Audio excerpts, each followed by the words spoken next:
বলছি এখানে পতিতাপল্লীটা কোথায় একটু বলবেন? দেখো, সিদ্ধান্ত যখন নিয়ে নিয়েছো তখন হ্যাঁ, আর কান্না করে কি লাভ? চলো শুরু করা যাক।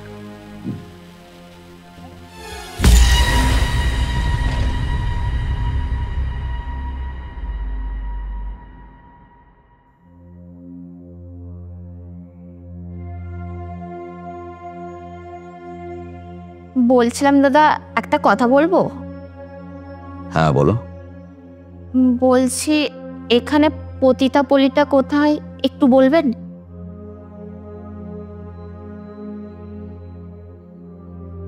ওই দেখো দূরে পতিতাপল্লী।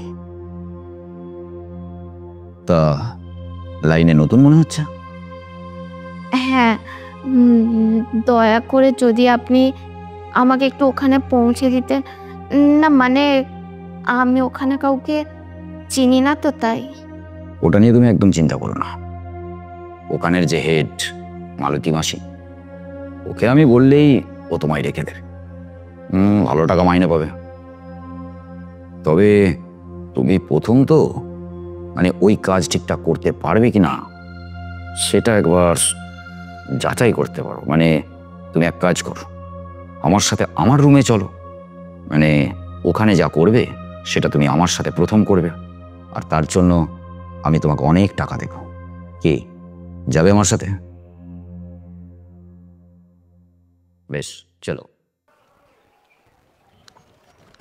টোটো।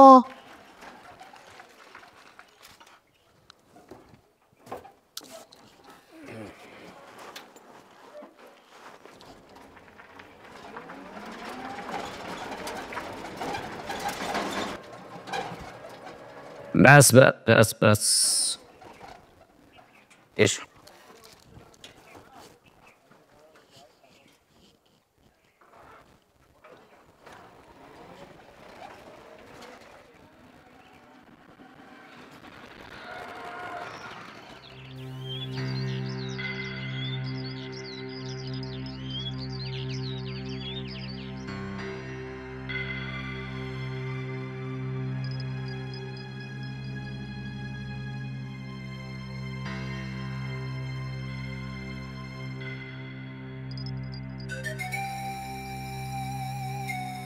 আরে লজ্জা পাওয়ার কিছু নেই। মানে প্রথম তো, আস্তে আস্তে সব ঠিক হয়ে যাবে। আচ্ছা, কাজ শুরু করার আগে তুমি আমায় একটা কথা বলো তো, হঠাৎ এই লাইনে কেন? আমার বাবা মা কেউ নেই, একমাত্র দাদা ছাড়া। দাদা আমাকে ছোট থেকে অনেক কষ্ট করে মানুষ করেছে। আমি উচ্চ মাধ্যমিক পরীক্ষা দিয়েছি, আর এখন আমার দাদার ব্লাড ক্যান্সার, আর দাদার অপারেশনের জন্য প্রচুর টাকার প্রয়োজন। বাড়িতে একটা টাকাও নেই ওষুধ কেনার। অনেকজনকে অনেক কাজের কথাও বলেছি, কেউ আমাকে একটা কাজ খুঁজে দিতে পারেনি। আর জানেন, আমাদের পাড়াতে বিলাসদাকে আমি কাজের কথা বলতে, ও আমাকে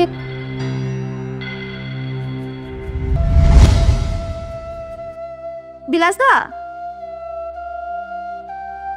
আরে স্নেহা, তুই কি বলবি? একটু তাড়াতাড়ি বল, আমার বাসটা না পেলে পৌঁছতে দেরি হয়ে যাবে যে। বিলাসদা বলছিলাম, তুমি যেখানে কাজ করো ওখানে আমার একটা কাজের ব্যবস্থা করে দেবে? তুমি তো জানো আমার দাদার ব্লাড ক্যান্সার, আমার প্রচুর টাকার প্রয়োজন। তাই একটা কাজ যদি ব্যবস্থা করে দাও। তোরা কি মনে করিস কাজ পাওয়াটা কি হাতের মুয়া? চাইলেই পাওয়া যাবে? ও, তুই তো আবার উচ্চ মাধ্যমিক পাস, এখন উচ্চ মাধ্যমিক পাসের কোনো মূল্যই নেই। কিন্তু আমার যে একটা কাজের খুব দরকার ছিল বিলাসদা। দেখ, এত সহজেই তো কাজ পাওয়া সম্ভব নয়। তবে একটা কাজ আছে, তোদের মতন মেয়েরা অতি সহজেই কাজটা করতে পারে। সেটা হলো পতিতাপল্লীর কাজ। ওই ফোনে সার্চ করবি আর সোজা পতিতাপল্লীতে উঠবি, আর যা মাত্রই কাজটা পেয়ে যাবি, আর প্রচুর টাকা রোজগার করতে পারবি। কাজ করবে।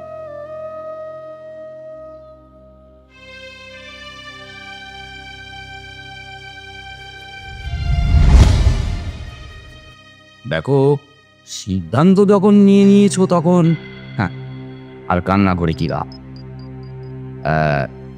চলো শুরু করা যাক।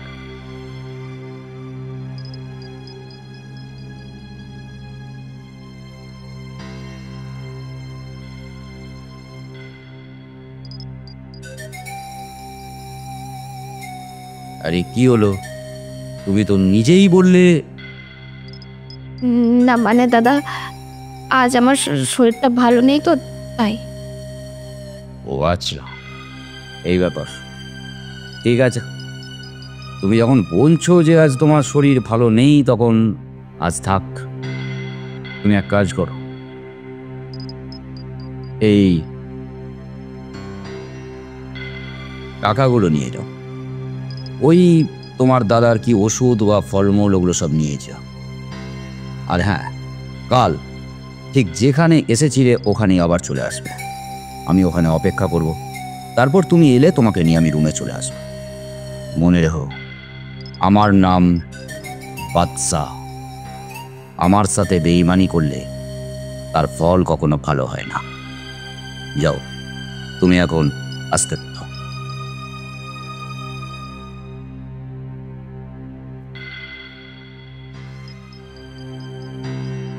গরিব ঘরের মেয়ে তো, তাই খুব সহজ সরল। টাকা দিলাম, বেঈমানি করবে না তো।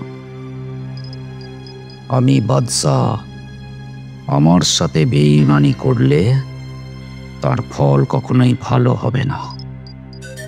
হে আল্লাহ, তোমাকে দেখে দেখে সব মেয়েগুলোকেই আমার কাছে পাঠাতে হয়। আমি আর কত করব বল। তবে হ্যাঁ, তুমি যতদিন করাতে চাইবে আমি ততদিনই করব। কি বলো?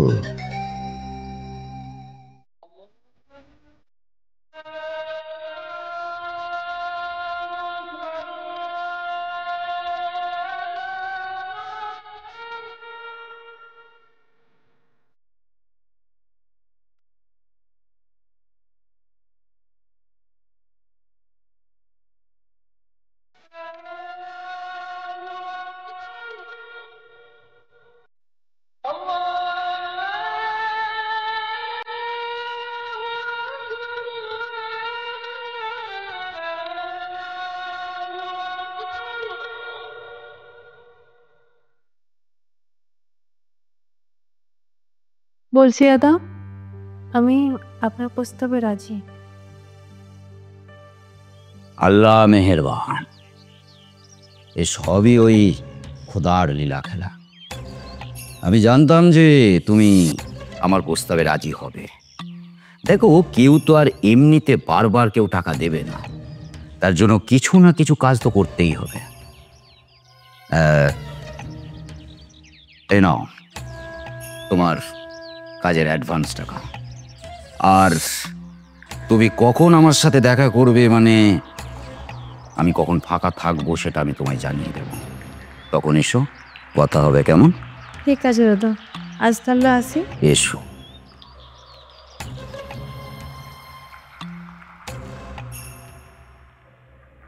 হে আল্লাহ, এরকম অসহায় মেয়েদের তুমি সব সময় আমার কাছেই পাঠিয়ে।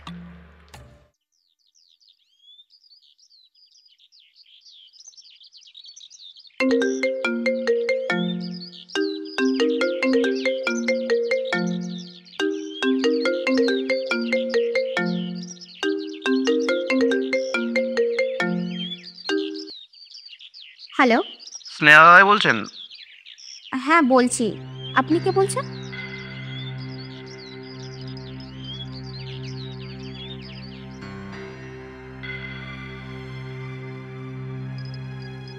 কিন্তু 11টার মধ্যে?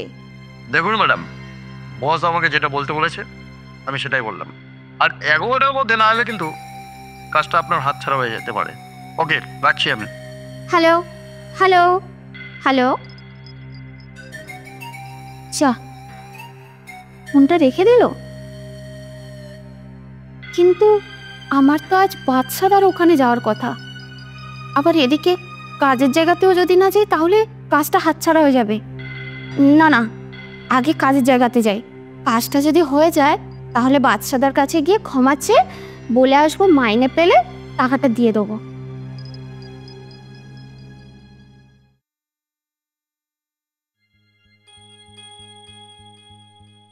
বলছি স্যার, আমাকে এখানে ফোন করে কাজের জন্য ডাকা হয়েছিল। কি দাদা, আপনি? হ্যাঁ, আমি বাদশা আলী খান। আমার এখান থেকে তোমাকে ফোন করা হয়েছিল। আমার এই কোম্পানিতে তোমাকে অ্যাসিস্ট্যান্ট ম্যানেজারের পদে নিয়োগ করা হলো। বেতন তোমার মাসে 20,000 টাকা। আর তোমার এক দাদার প্রতি কর্তব্যে মুগ্ধ হয়ে আর এক দাদাই বাদশা তোমার দাদার অপারেশনের সব ব্যবস্থা করে দিচ্ছে। মানে সামনের সপ্তাহে তোমার দাদার অপারেশন। সত্যি দাদা, আপনি মানুষ নন, আপনি দেবতা। এই যে দাদা ফাইলটা।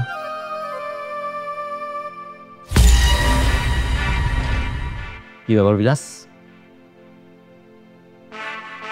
তুমি হঠাৎ ওকে দেখে চমকে উঠলে? চেনো নাকি ওকে? না মানে দাদা, ওই আর কি। আচ্ছা বিলাস, তোমার নিশ্চয়ই মনে আছে যে তুমি এই কাজটার জন্য একদিন আমার কাছে এসে কাকুতি মিনতি করেছিলে। সেদিন যদি আমি তোমাকে কাজটা না দিতাম তাহলে আজ তুমি কি করতে? তুমি যদি এই মেয়েটাকে বলো পতিতাপল্লীতে যেতে, তাহলে সেদিন আমি তোমায় কাজটা না দিলে তোমাকে তো আজ পতিতাপল্লীর দালাল হয়ে যেতে হতো। সরি দাদা, আমি আমার ভুলটা বুঝতে পেরেছি, আমাকে ক্ষমা করে দেবে। আর হ্যাঁ, তুই আমাকে ক্ষমা করে দিস। আসলে কি জানেন তো দাদা, আমরা প্রত্যেকেই না নিজেদের জীবনকে নিয়ে বেশি ব্যস্ত হয়ে উঠেছি। অন্যের উপকার করলে যে আমাদের ভালো হয় সেটা আমরা ভুলেই গেছি একেবারে। আসলে কি জানিস বিলাস, তুই একজন হিন্দু, এই মেয়েটা একজন হিন্দু, আর আমি একজন মুসলমান। তাই তোদের মতন কিছু হিন্দুরা কিছু মুসলমানদেরকে, মানে আমাদের মতন বেশ কিছু মুসলমানদেরকে দোষ দিয়ে ফেলে। আবার আমাদের মতন বেশ কিছু মুসলমানরা তোদের মতন হিন্দুদেরকে দোষ দিই। আমরা মুখোমুখি দাঁড়িয়ে কেউ বিচার করি না বা দেখি না যে প্রকৃত দোষী কি। আর এই দোষ দিতে দিতে পেতে পেতে একসময় দাঙ্গা হাঙ্গামা বাঁধিয়ে ফেলি। আর তার ফলে কি হয়, কি হিন্দু কি মুসলমান উভয় জাতিরই বেশ কিছু ভালো ভালো মানুষকে এই পৃথিবী ছেড়ে চলে যেতে হয়। যেমন আজ এই মেয়েটা যদি আমার কাছে না আসতো, তাহলে তোর জন্য ওর দাদাকে এই পৃথিবী ছেড়ে চলে যেতে হতো। একদম ঠিক বলেছেন দাদা। আসলে আমরা সবসময় নিজের কথাই ভাবি, আর আপনি যে কথাগুলো আজকে বললেন এই কথাগুলো আমি সবসময় চিরকাল আমার মনের মধ্যে রাখবো। আর আপনি আজ থেকে আমার কাজের জায়গাতে স্যার হলেও আপনি আমার মনে থাকবেন আমার বড়দা। বাড়িতে আমার ছোটদা, আর আপনি হলেন আমার বড়দা। যাও বিলাস, তুমি স্নেহাকে নিয়ে গিয়ে ও সব কাজ বুঝিয়ে দাও। ওকে দাদা, এই তুই আমার সাথে আয়।